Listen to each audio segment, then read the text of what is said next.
예, 안녕하십니까. LS 일렉의 신범식 매니저라고 합니다. 오늘 제가 발표드릴 내용은요, 리스케일과 지멘스의 스타CCM을 활용해서 저희 LS 일렉이 어떤 일들을 해결해 왔고 어떤 일의 지향점을 가지고 가고 있는지에 대해서 발표를 드리도록 하겠습니다. 오늘 발표드릴 목차는 다음과 같습니다. 첫 번째는 저희 회사의 전력 핵심 기술의 가상화를 아까 리스케일과 스타CCM을 통해서 어떻게 왔는지, 그 다음에 이를 통해서 R&D 스피드업이라는 중요한 과제를 어떤 형태로 끌고 가고 있는지, 그 다음에 사실 R&D 스피드업만 중요한 게 아니라 저희가 운영하는 데 있어 가지고 비용도 줄이고 효율성을 따져야 되는데 거기에 대한 내용은 어떻게 또 이루어지고 있는지, 그리고 이걸 운영함으로써 저희가 어떤 인사이트를 받았는지에 대해서 설명드리도록 하겠습니다. 우선 전력 핵심 기술 가상화입니다. 저희 회사는 중전 회사입니다. 전력을 생산해서 전력을 공급하고 전력을 결국 소비하는 데까지 이루어지는 모든 전력 기기들을 만들고 그거에 대해서 솔루션을 제공을 하고 있습니다. 근데 이런 과정에 있어 가지고 여러 가지 중요한 기술들이 있는데요. 그 중에서 저희가 특히 또 중요하다고 생각하는 기술이 지금 화면에 보고 계시는 아크 플래시 사고에 대한 부분입니다. 아크 플래시 사고라는 거는 일반적으로 말하는 절연 파괴 현상, 절연이 파괴됐을 때 거기에 따라서 불꽃이 일어나고 그 불꽃이 작은 불꽃이 아니라 전체 폭발로 이루어지는 일반적인 현상입니다. 사실 미국에서는 연간 3만여 건의 사망사고가 발생하고 또 화상사고가 연간 7천여 건이 발생하고 있고요. 한국에서도 전기 화재의 전체 이제 8,500여 건 중 38%가 아크 플래시 현상으로 발생하는 전기 사고입니다. 근데 이런 사고들이 발생했을 때 굉장히 많은 사람들이 다치거나 혹은 저희 전력 기기들이 손상을 입거나 해서 인적, 물적 피해들이 많이 발생을 하고 있습니다. 근데 이런 이런 사고들이 발생하는 원인들을 저희가 따져본다면 일반적으로 그 사람이 잘못 조작했을 때 또는 처음부터 기기가 잘못 설계됐을 때 아니면 사용하는 환경이 어떤 벌레나 동물들에 의해서 잘못 그런 환경들에 노출됐을 때 이런 아크 플래시 사고들이 일어나는데요. 아크 플래시 사고가 발생했을 때 일반적으로 전류가 얼마나 오랫동안 지속되느냐에 따른 시간이 굉장히 중요한 요소가 됩니다. 그래서 이 시간을 줄이는 게 실질적으로 피해를 줄이는 가장 중요한 기술이 될 거고요. 이걸 잘 통제할 수 있도록 저희가 저희 자사 제품에다가 기술 개발을 하는 쪽에 이런 솔루션들을 많이 적용을 하고 있습니다. 그래서 보시다시피 저희 회사 제품에는 일반 배전반이 아니라 아까 전력 기기가 모여서 배전반이 되는데요. 일반 기기가 아니라 내아크 배전반, 그 다음에 아크를 줄일 수 있는 그 아크 프로텍션 시스템이 적용된 APS 배전반을 저희가 만들어서 공급을 하고 있습니다. 근데 이런 기기들조차 결과적으로는 기기 내부에 아크가 얼마나 저희가 빠르게 소우어가 없앨 수 있느냐가 핵심 기술이 됩니다. 그래서 이런 기술들을 빠르게 CA로 예측하고 결과를 알게 되어야 실제 우리 제품이 안전해지고 좋아지는 쪽으로, 그러니까 고객들은 피해가 덜 가는 쪽으로 저희가 만들 수가 있습니다. 전력기기 내에서 아크가 발생해 가지고 아까 기기가 부서지는 현상을 다음과 같이 간략하게 저희가 설명할 수가 있습니다. 먼저 서킷 브레이크에서 전류를 차단할 때 저희가 이제 아크가 발생을 하게 되고요. 이 아크 발생 자체가 크게 소호가 안 되고 확산이 되면 폭발로 이루어지고, 폭발로 이루어지는 그 현상이 결국 기기 전체로 퍼지게 되는 이제 플루이드 플로우가 발생하고, 이 플로우의 압력이 기기로 전달됐을 때 최종적으로 기기가 파손되는 현상까지 이제 확대가 됩니다. 그래서 왼쪽 아래에 보시면은 아크가 발생되는 거는 일단 접점이 떨어졌을 때 이 사이에 저희가 이제 아크가 발생을 하게 되고요. 이 저희가 앞에 보이시는 작은 소호장치로 아크가 크게 발전하지 않도록 줄여주는 역할을 하는 부분이 생깁니다. 그리고 그것들이 잘 작동을 했을 때 실제 아크가 크게 발생을 안 하게 되는데, 그게 이제 작동을 덜 하게 되면은 오른쪽 아래와 같이 큰 폭발 현상으로 나타나게 됩니다. 이런 폭발 현상이, 이건 이제 시험의 동영상인데요. 실제로는 이 폭발 현상이 산업 현장에서 발생했을 때는 인명사고와 물적사고가 발생하게 됩니다. 그래서 이런 현상을 매번 실험을 통해서 저희가 모든 기계를 부셔가면서 엔지니어링을 할 수 없기 때문에 이걸 가상화를 시켜가지고 한마디로 CA를 통해서 예측을 하게 되는데요. 아까 보셨던 이 절차들 중에서 우선 서킷 브레이크 현상에 대해서 저희가 예측을 해야 되고, 그 다음에 폭발 현상, 그 다음에 이게 전달되는 플루이드 플로우, 그 다음에 마지막으로 부서지는 현상에 대해서 각각을 예측을 해야 됩니다. 근데 이걸 예측할 때에는 좀 해석상 문제들이 발생을 하는데요. 우선은 이쪽에 첫 번째는 일렉트로마그네틱 어널리시스가 들어가고요. 두 번째는 폭발 현상은 일렉트로마그네틱과 플루이드 현상이 섞여지는 부분. 그 다음에 세 번째는 큰 대형 격자에 대해서 플루이드 현상을 해석을 해야 되고, 마지막으로는 구조 해석까지 가야 됩니다. 근데 이런 해석들에서 멀티피직스 현상을 저희가 해석을 해야 되는데요. 그때 사용자가 굉장히 어렵게 가는 모델보다는 조금 더 쉽고 정확성이 높은 솔루션을 사용해야 되는 하나의 이슈가 존재를 합니다. 두 번째는 다양한 설계 요소들을 여러 가지를 빠르게 풀어내야 되는 이런 현상들을 한 케이스만 풀어내서는 안 되고 많은 케이스에 대해서 해석을 진행을 해야 되는데요. 그런 것들이 가능한 시스템이 사실 필요하게 됩니다. 두 번째는 폭발이 일어난 다음에 실제 전체 구조물에 대해서 폭발이 전달되는 현상을 해석을 해야 되는데, 이때는 시스템 단위의 해석으로 해석 모델이 굉장히 크게 벌어지게 됩니다. 그런데 이런 모델을 갈 때에도 마찬가지로 저희가 이걸 해석할 수 있는 하드웨어와 소프트웨어 솔루션들이 저희가 필요하다는 것을 예전부터 느끼고 있었고요. 그래서 저희는 이걸 해결하기 위해서 리스케일의 온디맨드 하드웨어, 그 다음에 이제 지멘스의 스타 CCM을 저희가 활용을 해가지고 일단 활용을 해서 이제 문제를 풀었는데, 일단은 스타 CCM이라는 솔루션은 저희가 일단 이런 현상을 풀기 위한 물리 현상에 굉장히 적합한 솔루션이었고요.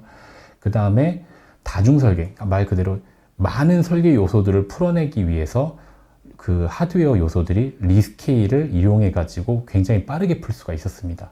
그리고 이 두 개가 잘 접목됨으로써 해석 속도가 굉장히 빠른 해석 속도를 가지게 되었습니다. 그래서 이런 솔루션을 가지고 다음과 같이 방금 보셨던 아크 현상이 벌어질 때 실제 폭발 현상이 어떻게 벌어지고, 그다음 그 폭발 현상이 어떻게 소호되는지를 잘 예측할 수가 있었습니다.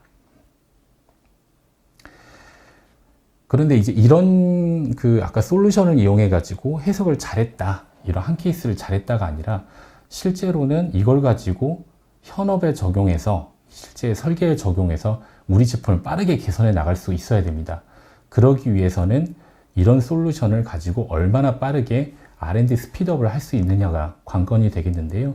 이 부분에 대해서 설명을 좀 드리겠습니다.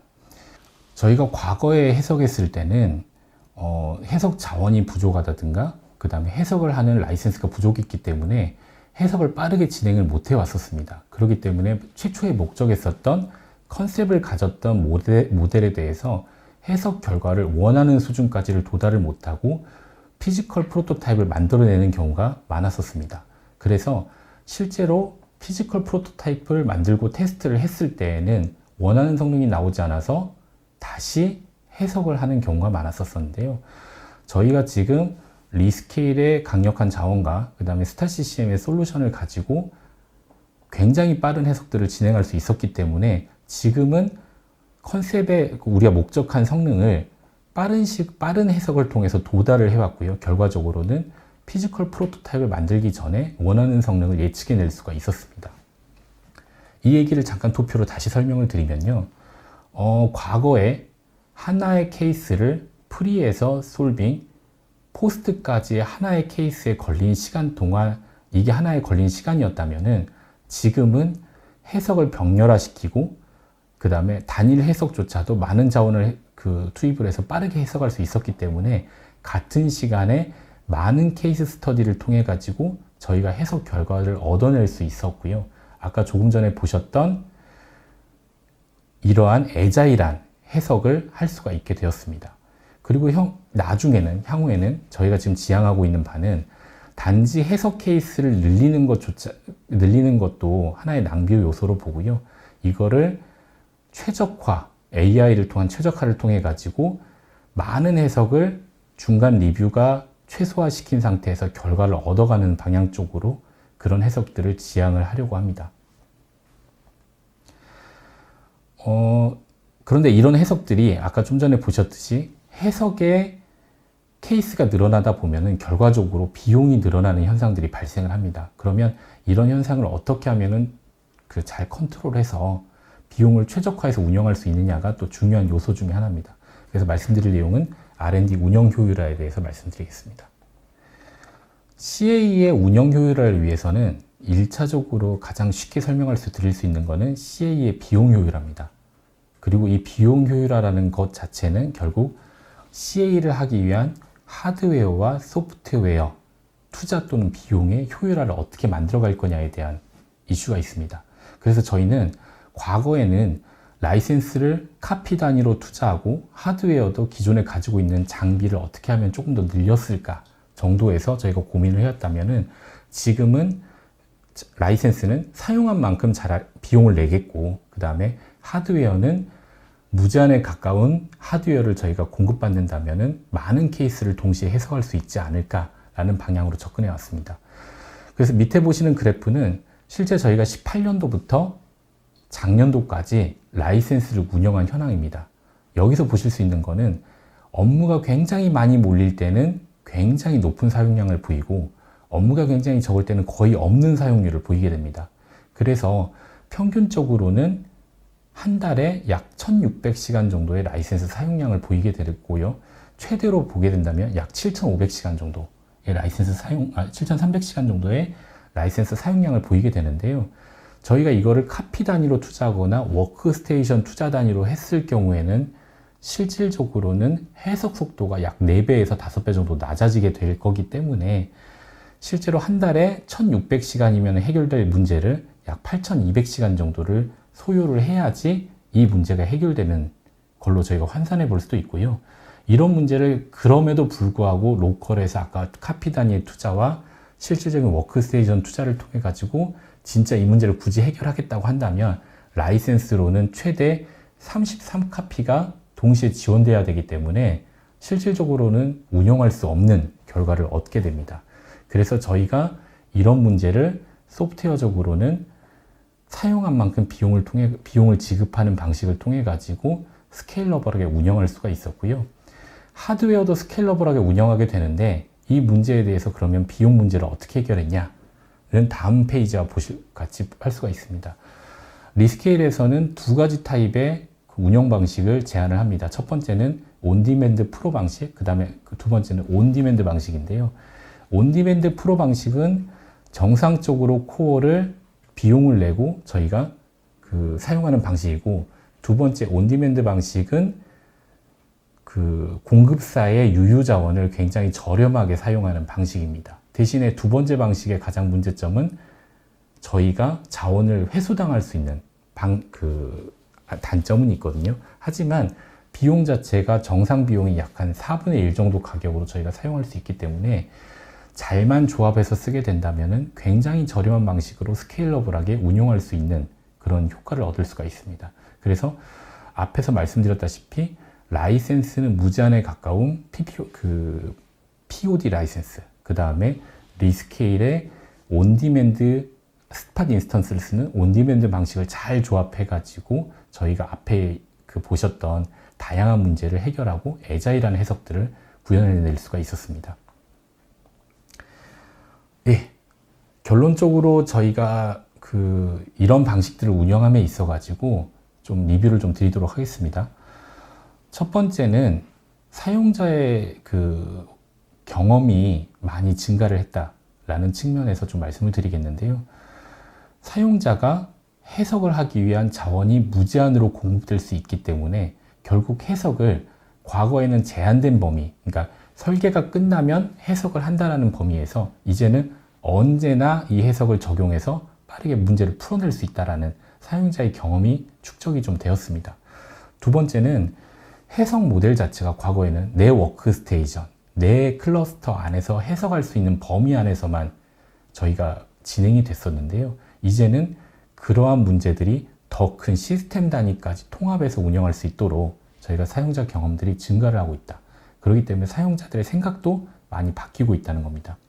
그리고 또한 조금 전에 보셨다시피 라이센스 체계는 사용한 만큼 비용을 내게 되고요. 하드웨어도 사용한 만큼 비용을 내게 되기 때문에 과거에는 내가 하나의 해석을 했을 때 비용이 얼마가 들어가는지를 명확하게 측정이 불가했고 또 관리하시는 분들조차도 이 해석의 원가를 잘 따지지를 못했는데요. 이제는 해석 한 케이스를 해석하는 게 비용이 얼마다라는 게 명확하게 나타나기 때문에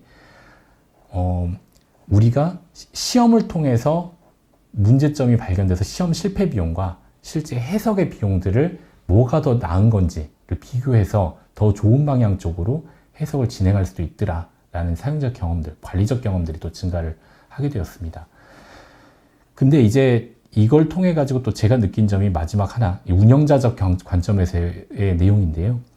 실제로 CA 영역에서 클라우드 소프트웨어, 일종의 이런 사용한 만큼 비용을 내는 소프트웨어들과 하드웨어를 도입해서 운영하는 것 자체는 이론적으로는 굉장히 좋은데 운영 자체를 정교하게 하지 못하면 반대로 비용이 늘어날 수도 있더라라는 요소들이 있었습니다. 그래서 사용자들의 이런 경험들, 저를 포함한 사용자들 경험들이 많이 축적이 돼 가고 있더라라는 게 하나의 또 인사이트였고요. 그다음 두 번째는 이런 클라우드를 통해 가지고 해석이 굉장히 많은 해석들이 벌어지다 보니까 과거에 비해서 5배, 10배, 100배에 해당하는 데이터가 쏟아지고 있습니다. 근데 과거에는 이런 데이터들을 단순하게 한 번 리포트를 처리를 하고 인사이트를 한 케이스에 대해서 인사이트를 얻은 다음에 일종의 데이터가 필요 없게 되는 경우가 많았었는데요. 이제는 해석의 케이스가 늘어났기 때문에 우리가 단순하게 해석을 했다 이런 게 아니라 인풋, 한마디로 저희가 설계를 어떻게 했고 해석 결과가 어떻게 나왔다는 케이스 스터디를 통해 이런 데이터들을 잘만 관리한다면 저희가 향후에 이런 데이터베이스의 그 해석을 통해 가지고 한마디로 데이터 분석을 통해서 더 좋은 인사이트를 얻을 수도 있고요. 과거에는 엔지니어들한테만 맡겨놨던 그런 결과 분석이 아니라 실제 머신러닝이나 AI를 통해 가지고서라도 더 좋은 분석 결과를 얻어낼 수 있겠다 싶은 그런 인사이트를 받았습니다. 그래서 앞으로는 이런 데이터들을 더 잘 관리할 수 있는 시스템도 좀 필요하겠다라는 것들을 느낄 수가 있었습니다. 오늘 발표는 여기까지입니다. 감사합니다.